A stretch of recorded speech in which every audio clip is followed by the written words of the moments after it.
think, the way ultrasound is moving as well is, that it's becoming an extension of your clinical exam. So, like you wouldn't have a vet traveling around without a stethoscope. I think in 15, 20 years, you won't find a vet traveling without an ultrasound machine. I think they're just so useful and give so much information that, it is just an extension of your clinical exam. Hi, guys, and welcome to the House Call Vet Cafe podcast. I'm Dr. Eve Harrison. I'm a full-time integrative concierge house call veterinarian in Los Angeles, and I help other vets to build their unique mobile practices on their terms. This podcast is for and by house call and mobile veterinarians, so it is meant to give our community a platform to connect, to share our stories, to lift each other up, and to support each other. Most of us work solo as lone wolves, right? So for me, it's been really powerful to be able to physically hear the voices of my colleagues from all over the world and to get a chance to feel that we truly are part of a community of very real other human beings who get it.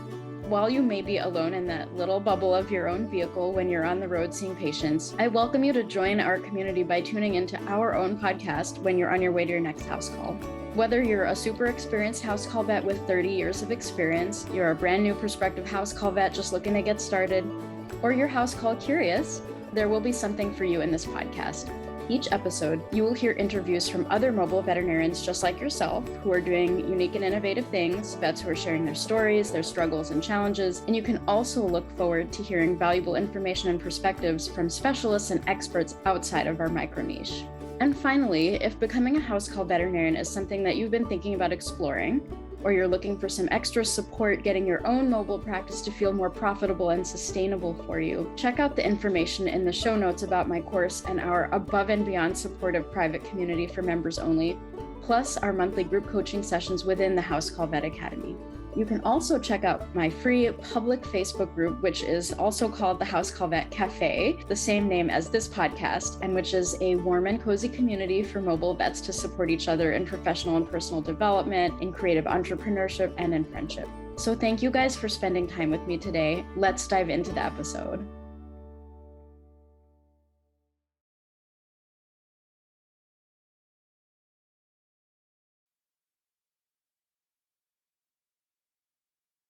All right, everyone. Good morning. We have a special guest today, a guest that has managed to get me out of my bed and functioning before about 8 a.m. Pacific Standard Time, which is unusual. Our special guest is in the UK. She's wonderful, and it is the evening time for her right now. So that's why the strange timing. So welcome, everyone, to Dr. Camilla Edwards DVM CertAVP MRCVS. She graduated from vet school in Copenhagen, Denmark in 2006. She moved back to the UK and worked for a few years in mixed practice and small animal First Opinion practice before spending 8 years in emergency work, where she gained her certificate in Advanced Veterinary Practice. In 2018, she set up her business, which is called First Opinion Veterinary Ultrasound, FOVU, where she travels to vet clinics near Cambridge in the UK, scanning dogs and cats with ultrasound.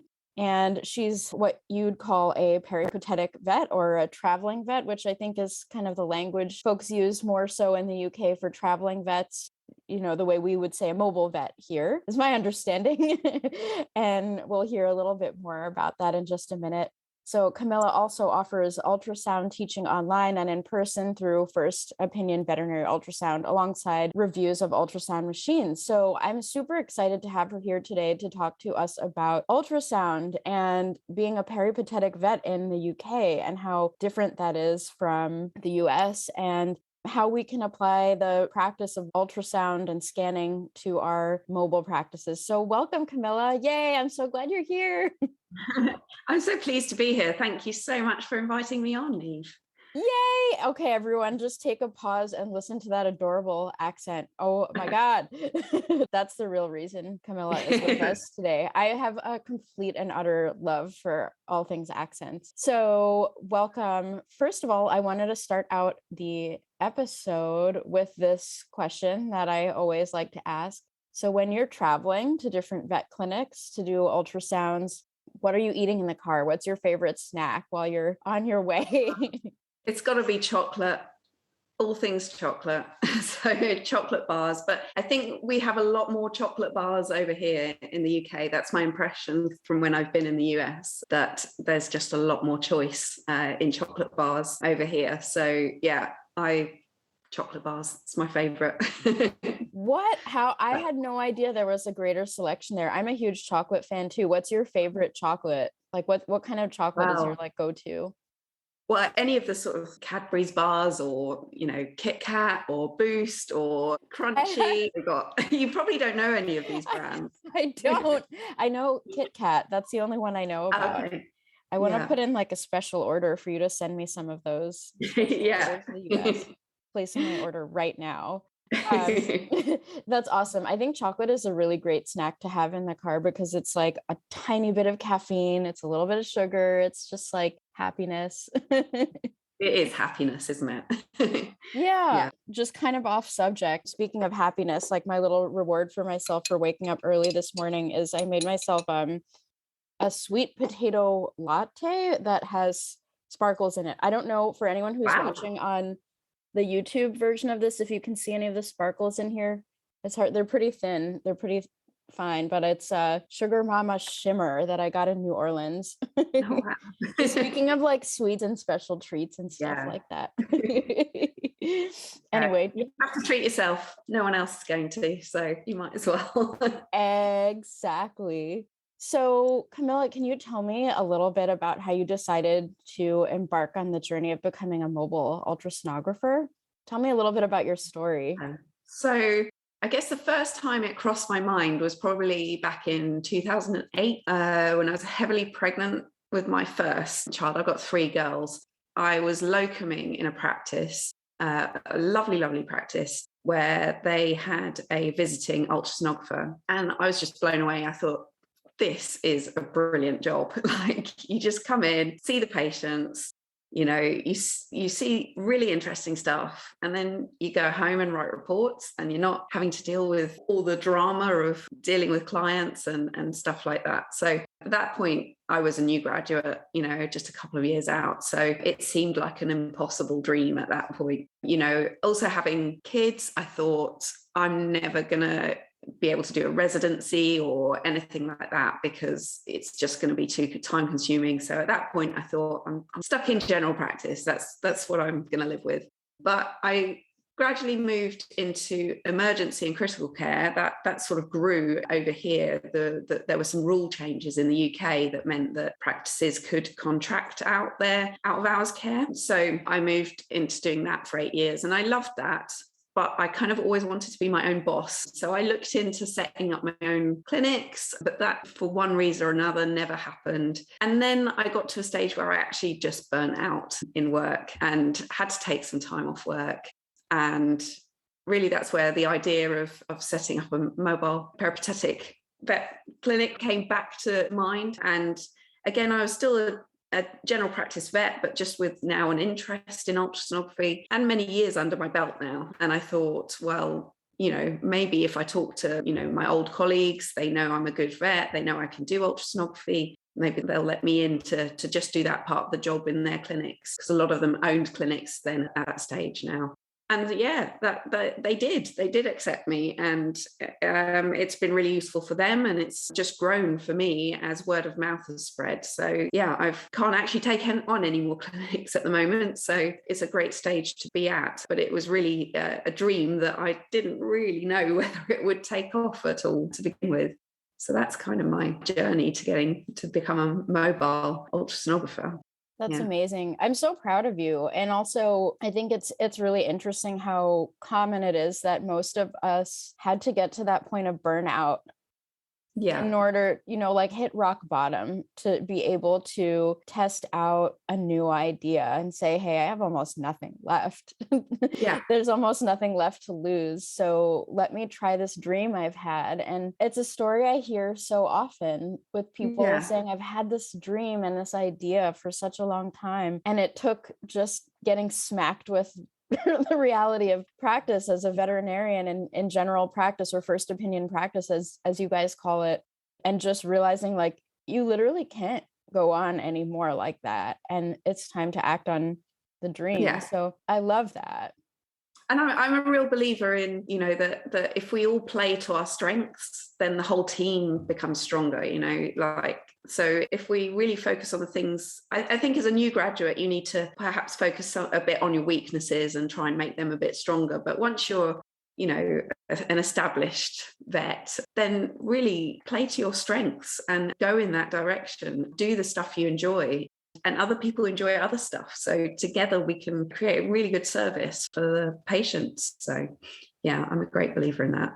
I love that. I think it's not, and it's play to your strengths and play to also the things you love and you enjoy. And I think that leads to sustainability too. It reminds me of my surgical residency. I talked about that in my first episode. And part of it was I thought I was going into something I loved, but I was also leaning into my weakness instead of leaning into, something that was really a strength, But then again, you're absolutely right that early in your career, which I was about 2 years in, I was like, let me get stronger here. Let me get stronger in this. And well, that didn't work out, but that's okay. Yeah. And that's what I did with emergency medicine. That was terrifying to me initially, but I leaned in and I learned to love it in the end. I really did enjoy that. It was just a shame that it had to be at nighttime all the time. I just couldn't cope with that in the long term. So yeah, but I did like the fact that you can work through a case and make a real difference in just a few hours to a patient.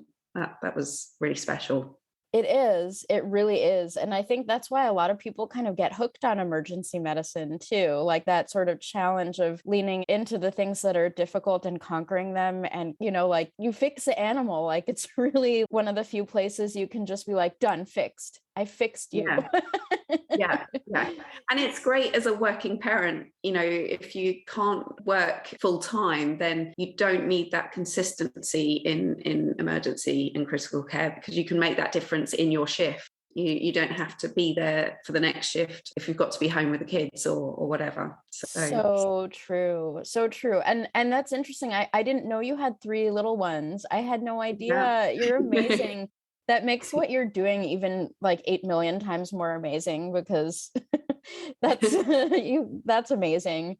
And that's another thing that I hear that's really common for people who go into mobile practice, that they're starting a new family, or they're pregnant, or they're in maternity leave, or they have a bunch of kids and they want to have the freedom to, be a mom or a dad. Flexibility to organize the time the way you want it. That's right. Would you say that's happened for you? Was it what you were wanting? Oh, yeah, absolutely. My main issue is I have a difficulty saying no. So yes, sometimes it does leak into time where, I should not be working. But it's different when it's you that said yes, and it's your business and it's your baby that you're growing. So yeah, it's very different to needing to stay late in a clinic every night because you can't get away on time for somebody else. It's for you, so it's really worth it. That echoes the sentiment of so many mobile and house call vets and any really practice owner as well. You have made the decision. You have set the boundary. Exactly. It's your decision. And I think even when we say yes, so many of us are people pleasers in the vet community, and we all have a hard time saying no because we want to help everyone. That's our nature, right? Like that's a prerequisite of the job. And so, I mean, I relate to that so much. I also have a hard time saying no. I've gotten so much better at it over the years, but it's a totally different feeling to know that you're stretched thin or you're stretched beyond your capabilities because you did it to yourself rather than, just someone else is entitled to your time and you're stuck, So I so relate to that. I know so many. I see very much myself as my present self and my future self and my past self. And so sometimes I can get very angry at my past self for saying yes to things that I should have said no to, and my present self is very angry. But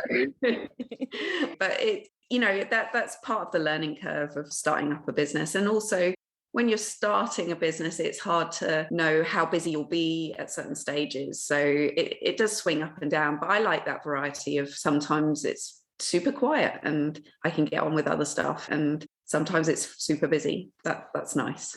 Exactly. And it's so easy to be angry with ourselves about the yeses we've doled out. And yeah, I so relate to that. And it's very easy as a new business owner to not know exactly where your boundaries are yet. That's definitely a learning curve thing. And we lean into that a lot. And a continuous battle. Like you just have to reassess that, reevaluate what your boundaries are all the time. Absolutely.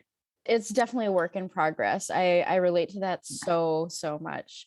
So kind of on the subject of boundaries in the UK, and you alluded to this a little bit, I understand that you have to be available 24/7 when you open a mobile practice or you open any kind of practice. Can you tell me a little about how you handle that? And I think you mentioned that the rules changed, maybe that you can sort of farm out your on-call type stuff. Can you tell me a little bit about that and how things are a little bit different in your part of the world?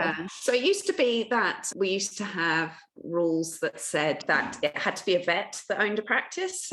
And those changed to that you didn't need to be a vet. So obviously then that's when corporatization happened.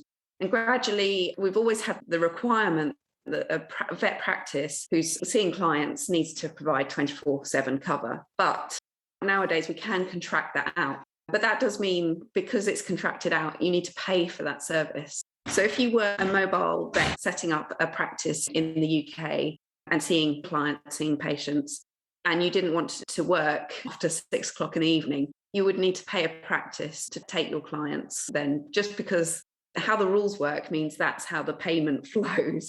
So not only would they get the payment for seeing your patients, but they would need to be paid by you to see them as well. So it's quite a big barrier. So most people doing that would see their own patients out of hours and would need to be available 24/7. So you say it out of hours. Okay, so that's out of hours. So yeah.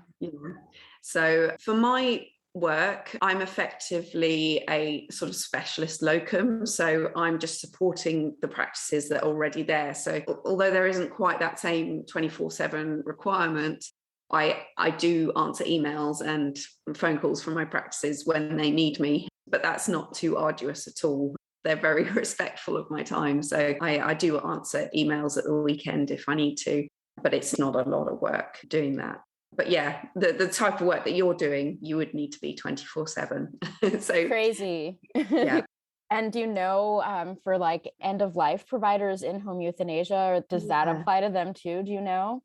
Yeah, so that's a relatively new type of business over here. So when I first set up my ultrasound business, I dabbled in a few different things because you just don't know what's going to take off. And so I did have a little service providing home euthanasias, but obviously that's slightly different because you can take on the care for that patient just for that time. And obviously a patient you euthanize is not going to need ongoing care following that. So that is slightly different. You don't need to provide 24/7 care. But I think that's been difficult over these past couple of years with the pandemic. There hasn't been very many home visits for euthanasias available in this country, certainly for the last 2 years. So I think that's starting to open up again, but it'll be interesting to see where that goes because a lot of clients want that, which is totally understandable. Yeah, that's really true. It is a relatively new niche. I think that has kind of exploded in the last couple of years here in the US. I can't tell you how many new IHE providers have joined the house call and mobile vet community just in the last couple of years here. And I imagine that in the UK, that kind of trajectory is happening as well. And that I can imagine that being a very attractive business model in your part of the world because of the challenges you mentioned. And that's a really good point that, you don't, if you have the patient once and, you don't have to be available 24/7 after end of life care. There's just the logistics makes it sort of self-limiting. Exactly. Yeah. So I'm projecting that in the UK that kind of business model is going to grow. And I think it sounds like a really beautiful way for people in the UK to kind of lean into this. And I imagine that's going to become more accessible between the stuff you're teaching and the stuff I'm teaching. I think that kind of sector of things is going to grow. It's got to. And I think it's going to help so many people and animals as well. Like you said, it's very in demand, very. Yeah. It's the peaceful ending you wish for your pets, isn't it? So I think the demand is definitely there. Totally. So shifting gears a little bit, Yeah. if you haven't noticed, that's one of my favorite phrases, like my signposting, shifting gears. I guess we are mobile. It's appropriate to shift gears. Sorry, I'm very goofy this morning, I feel like. I love it. um, so can you talk me through some considerations for mobile vets who might be interested in getting an ultrasound machine? Yeah. So one of the things I've done with my website, basically back in March 2020, when the whole world locked down, I was left homeschooling my 3 kids and couldn't and wasn't needed to go out to veterinary practices at that point. I wasn't really allowed, and vet practices didn't want me in the building to spread coronavirus. So I had to sort of take a little pivot with my business. And one thing that I'd been thinking about for a long time was, because I didn't have my own ultrasound machine at that point, I had tried a lot of ultrasound machines in different practices. So I decided that I'd set up a website and review all the ultrasound machines that I had tried. So I did that in March 2020. And I thought, well, I might approach some of these ultrasound companies and see whether they would lend me some of their ultrasound machines so I can review them. And that's just grown and grown. So I've reviewed a lot of machines now and continuing to review. So I've got a review coming out every month at the moment. So I find it really fun trying out these different machines. And it's so overwhelming. There are so many machines out there. So if you don't have any experience in ultrasonography, it's really difficult to know where to start when it comes to buying a machine. And I feel like a lot of practices that I see in the UK, and you can tell me if it's the same in the US, end up buying a machine and not fully understanding what it can do, what it's capable of, using it to its full capacity. And sometimes even it just gets put in the corner and people are just too scared of it to actually use it properly. Absolutely. So yeah, I'm trying to combat that a little bit through people buying the machine that's right for them. So I've got all my reviews on my website, vovu.co.uk, but also, really thinking about how you're using it as well. So, learning how to use the machine. I've set up a few courses there are online courses, and I really take you back to basics, because a lot of the online courses out there teach with one particular machine or assume that you have some knowledge beforehand, but I'm assuming nothing, and I will guide you through your own machine. So that's the difference with my courses. I really want you to learn how to scan with your own machine. You can tell me, in the US, in a mobile practice, would you say most people have an ultrasound machine, or do most people not have an ultrasound machine? How is it in the US? Yeah, that's a really good question. I would say in the mobile community, most people don't have an ultrasound machine. I see a lot of folks who are just getting started in the mobile vet world really stressing out about getting an ultrasound machine and making an investment of like hundreds, tens of thousands of dollars right off the bat. And I would say most mobile vets do not use an ultrasound machine. I think some of our colleagues in the Laboites, like in the big, like actual mobile clinics, they will have ultrasounds, some of them. And I'm very thankful for that, because those are some of my colleagues that I referred to here in Los Angeles. To keep the continuity of care, keep a mobile vet coming to the home, I will refer to mobile clinics that I know have an ultrasound to do my ultrasounds. When I'm doing my cystocentesis, I'm usually going by feel in cats and by anatomy in dogs. And I also do a lot of free catch. So there's, interestingly, more nuances of interpreting free catch urinalyses. And, the house call vet kind of paradigm encourages you, or kind of welcomes you into that level of interpretation of free catch urinalyses. And that's very common across the board in mobile vet practice. And then I would say for the people who do have ultrasound machines, they've got the portable ones. I'm excited to hear your take on those. But I think I'm so excited to talk to you, because people really get stressed out about this, and they think they have to, invest like right up front. And I personally don't think it's necessary, but I think once your practice is up and running and you know what you need, if it turns out you've got a lot of older patients that need to be scanned, or you don't feel comfortable doing cystocentesis without an ultrasound, then, it's a good choice for you. Yeah. And I think that's right. And I think, the way ultrasound is moving as well is, that it's becoming an extension of your clinical exam. So like you wouldn't have a vet traveling around without a stethoscope. I think in 15, 20 years, you won't find a vet traveling without an ultrasound machine. I think they're just so useful and give so much information that, it is just an extension of your clinical exam. And some of these machines, the small ones, are getting so good as well now that they really are useful. And you don't need to understand everything about ultrasonography to be able to use them or get some useful information out of them. So I think it is the way things are headed, because you're not going to have mobile CT, X-rays trickier, right. And an MRI, well, that's not going to fit in the car. So ultrasound is really the way to go for mobile practices. And you can make such a difference. When I just think about one condition where you as a mobile practice can make such a difference, would be learning to measure the size of the left atrium in comparison to the aorta. Because you can start your patients on pimobendan and make such a huge difference to their lives. And it's not surgical, it's not, but it's magic in my eyes, the difference that can make to your patients. And really also thinking from a business point of view, if you're supplying medication, you make a good return on your investment with that ultrasound scan as well. So I do think it's the future, and I'd encourage you all to get an ultrasound machine in mobile practice. So useful. That's awesome. And so you touched on this a little bit. Can you tell me a little bit more on your thoughts about monetizing? If you make an investment in an ultrasound machine, how do you get a return on your investment? Yeah, so obviously different clinics are going to have different budgets, but it's important to consider, what are you going to use this ultrasound machine for? What are your skills that you have currently? How are you going to up your skills, and where do you want to take this? Do you want to end up doing cardiac scans, or do you want to just stick to cystocentesis, ultrasound guided, or somewhere in between? So it's really important to know where your goals lie as well with the ultrasound machine before you buy it.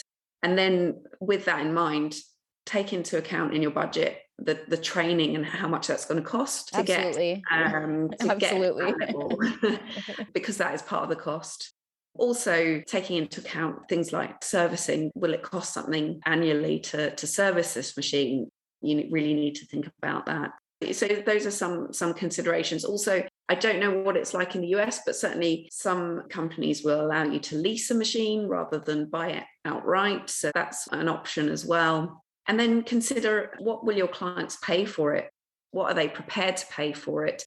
How are you going to get them to see the value that you're getting from this bit of equipment? Because there's no point getting a really, really fancy machine that does loads of stuff if your clients are not the clients that will afford that. So exactly. Yeah. So there's a lot of things to take into consideration. And that's really for any piece of equipment, isn't it? That you get in your mobile clinic or in any kind of practice, really. But those are the main sort of considerations I have to think about when it comes to thinking the financial parameters.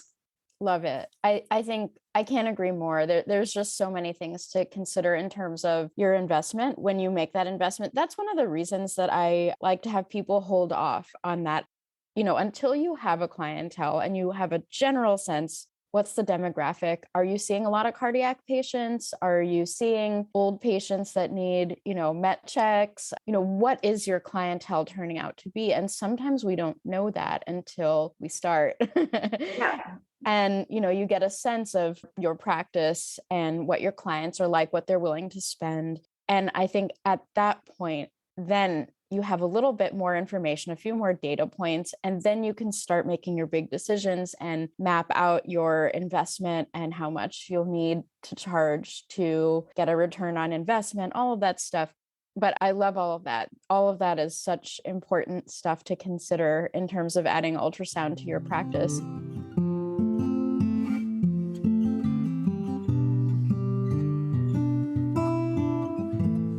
Hey guys, I wanted to take a quick break to remind everyone that we have the House Call and Mobile Vet Virtual Conference coming up really soon. It is going to be February 19th and 20th, 2022.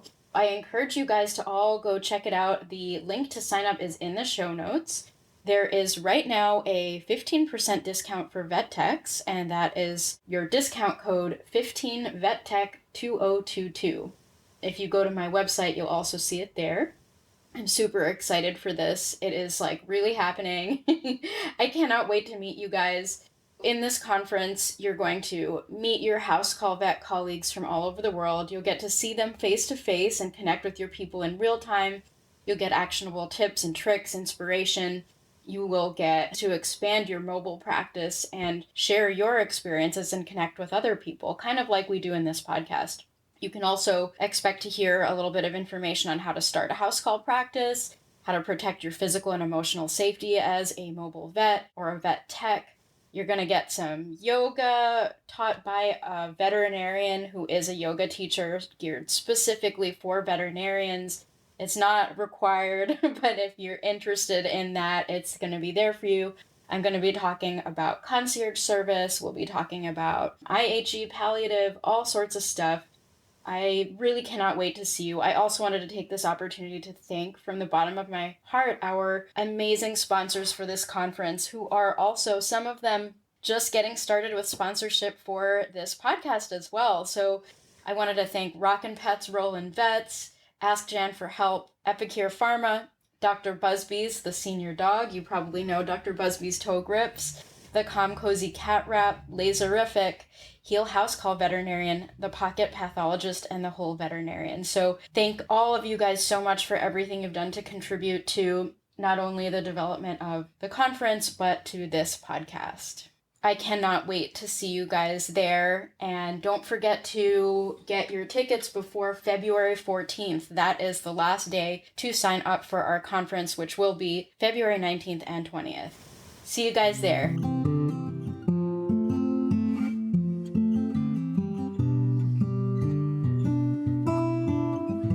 You're such a gem of information and knowledge and resources about all things ultrasound.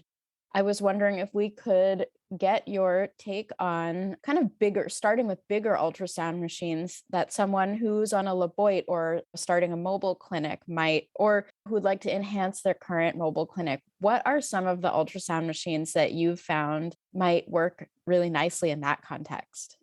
Yeah, so some machines that I've been trying out recently have been the SIUI, SIUI machines. They're just such good value and brilliant machines. They're portable machines, but they can come with trolleys, etc. They're brilliant. And also tried this week the ECOTs. They're also brilliant. But I don't know whether the brand names might be different in the US with some of these machines. So it can be a little bit tricky. But yeah, there's so many great machines out there. I've actually put together for you, for the House Call Vet, a little package of all my reviews that I've done so far on different machines. So if anyone listening to this wants to go to fovu.co.uk/vet house call, I've put together a little package for you with reviews on all the machines. I've split them up into POCUS machines, so point of care ultrasound machines, and then the next category is space-saving machines. So they can do a little bit more, but they're really focused on space-saving. And then a section on portable machines, so your laptop style machines. But my favourites at the moment, they're the SIUI and the ECOT. They're really great machines. That's so awesome. I'm so excited for what you put together for us. Yay! So we'll include that link in the show notes as well. Thank you again for putting that together for us. You're the bomb.com. That's going to be so helpful. Oh my God. And now, can you kind of tell me a little bit about, there's, in my understanding, two main portable small ultrasound machines that most house call vets who have ultrasound machines are using. Can you tell me about those two, your experiences, and how, if someone's trying to make a decision between these two, what are they looking for? What do they need to know? There are actually a few out there, but the main ones that I've seen so tell me if they're the same, is the Butterfly IQ and the Clarius. And I do think they're quite different from each other. So that can help you make a decision, really. So we'll start with the Clarius, because that's kind of a typical ultrasound machine in that it uses piezoelectric crystals, which is the main part of the probe, the fancy bit of the probe, if you like. And so it's quite a traditional type of ultrasound machine, but it involves a lot of AI. So you don't need to know all the adjustments that you would normally need to make with a bigger machine. It knows what you want when you change the depth that you're looking into the animal. So that's really handy. And I think the image quality on it is brilliant. Really, really is superb. So that's a great starting out machine. Sort of the disadvantages with it is the battery life is quite short, but they've just released a new version where you can actually use it while it's plugged in. So that's a great update that they've made. The Butterfly IQ, on the other hand, I've recently just had my hands on one of those, is a totally different, it's a new concept really in ultrasonography. So rather than having piezoelectric crystals, it has microchips that sends out the ultrasound and receives the ultrasound. So it's a totally new system and it's a new technology. And for that reason, because you don't have these precious crystals inside, it is incredibly robust. You know, with previous ultrasound machines, if you drop the probe, it's the end of the world. You know, you damage it, it's expensive to do. I mean, the Butterfly, you can like run over it with a truck and it's still going to work. So, you know, that's a really useful thing. The difference with it is that you don't buy it outright, you buy a subscription. And without that subscription, you don't get access to the cloud and the various different bits that you kind of need to run. So it's probably more expensive in the long run. And I'd also say that the image quality is not quite up to comparison with the Clarius. So it depends how clumsy you are. If you're clumsy and you're likely to run over your ultrasound probe, then the Butterfly is probably the way to go. You know, that's a really interesting thing because we're, you know, out in the field, if we're bringing things in and out of the car, we've got animals jumping all over our equipment. That is something to consider, you know, especially, or if you're doing any sort of farm animal like goats and repro and stuff like that. Yeah, and that's the advantage with the Butterfly as well, is that because it's all done on microchip, you effectively have your linear probe, your microconvex probe, everything all in one. So you just need to click a button on your phone and it changes. So it does a million different things. You can scan a horse tendon and then you can go and scan a dog heart. You can do that. The image quality is not quite up to things that focus mainly on that. But you can get a lot out of it nonetheless. So that's so interesting. So I have a couple follow-up questions. If you're using this probe to do cystocentesis strictly, which one do you think would be the ideal? If you were only doing that, the cystocentesis, and you wanted a probe that was going to last you a long, long time, it's really tricky. I think I would probably choose the Clarius over that because you're not going to be that likely to drop it if you're just using it for cystocentesis, and you can pay that one upfront cost and it will last you a long time. You know, it seems a bit of a shame to be paying a subscription and only saving cystocentesis images, you know, with the Butterfly. So yeah, I think I'd probably choose a Clarius in that situation. Okay, cool. And what about if you're doing a lot of repro work or working with large animal? Would you say the same? Yeah.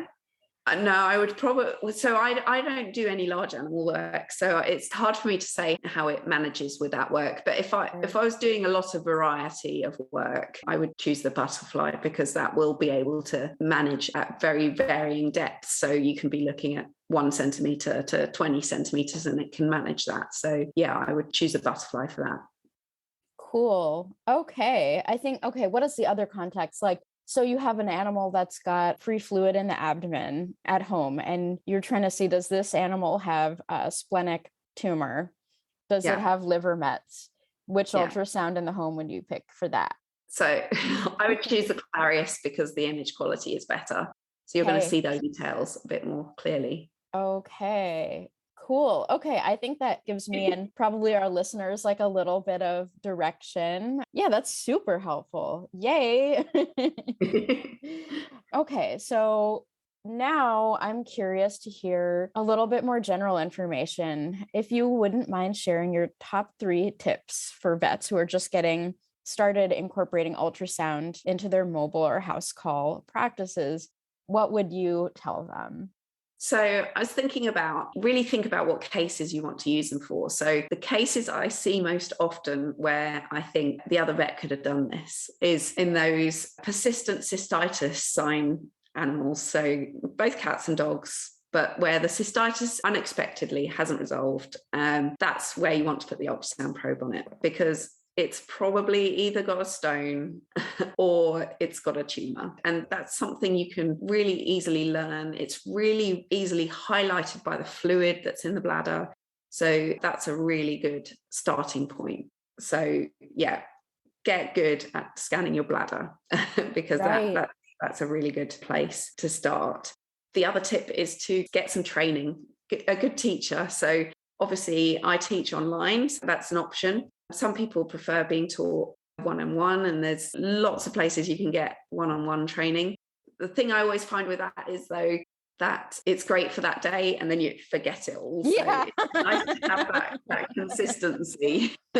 Yeah, so plan to maybe get a few training days in if you're going to do it live like that.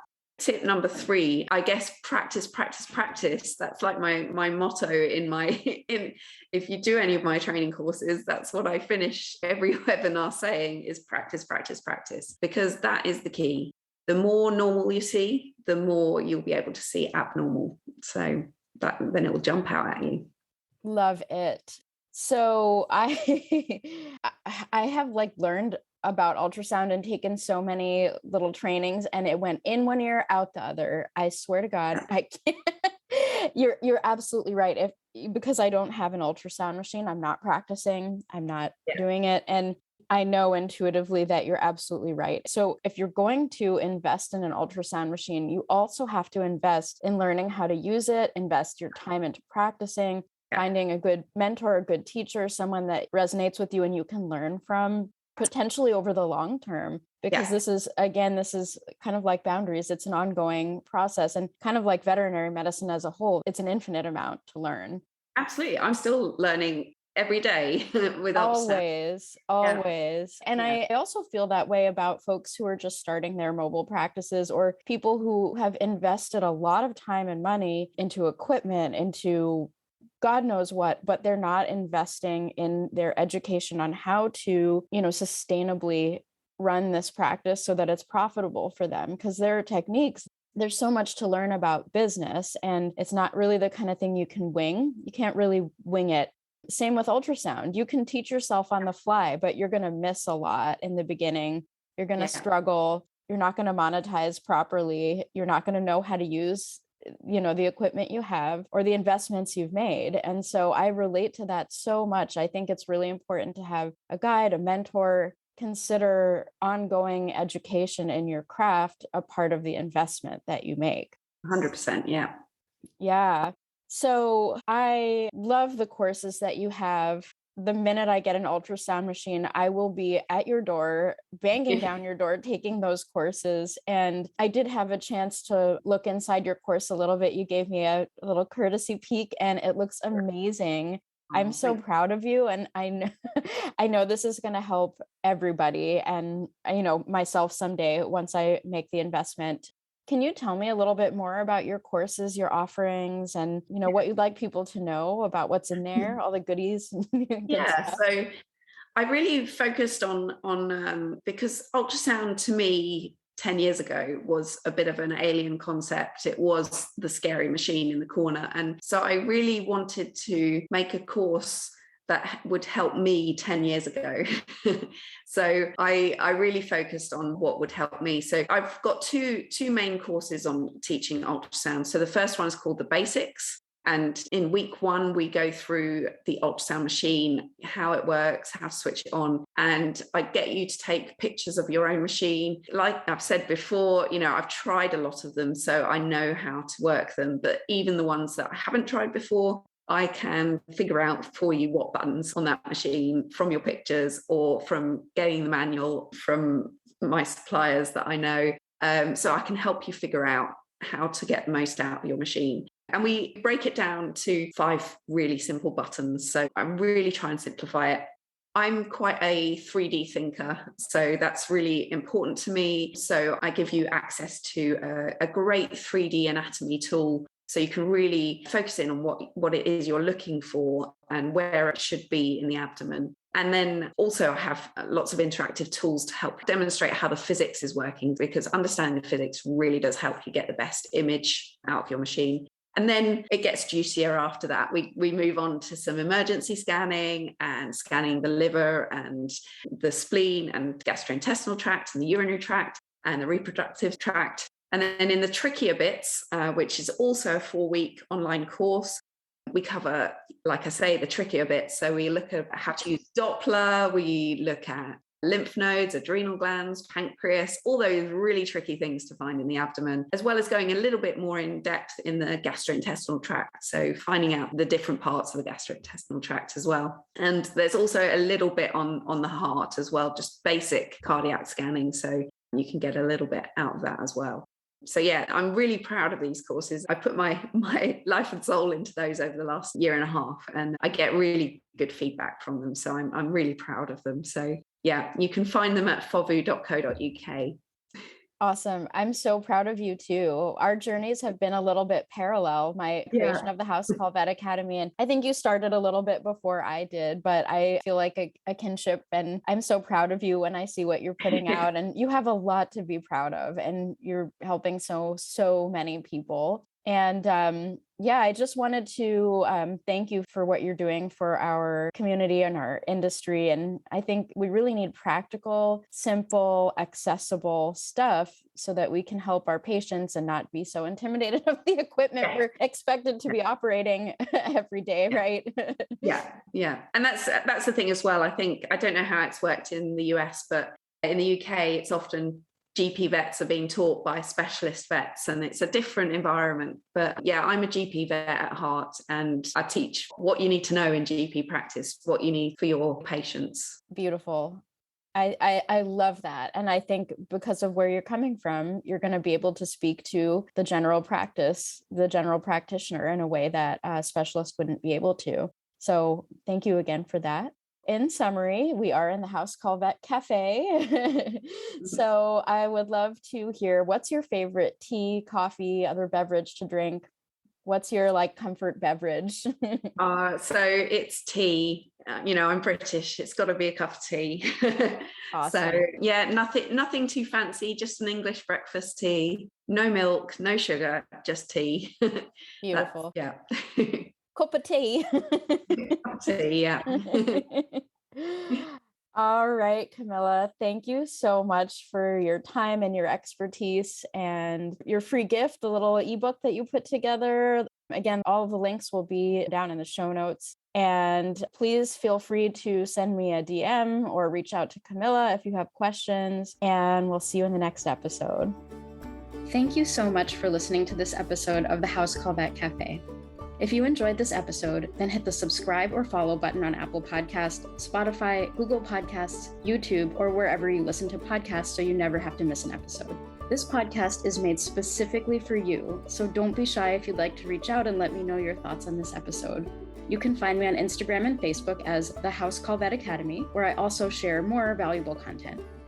If you're interested in learning more about consulting for House Call Vets or the House Call Vet Academy online course and community, please click on the link in the show notes. Have an amazing rest of your day, and I can't wait for you to join us for our next episode of the House Call Vet Cafe.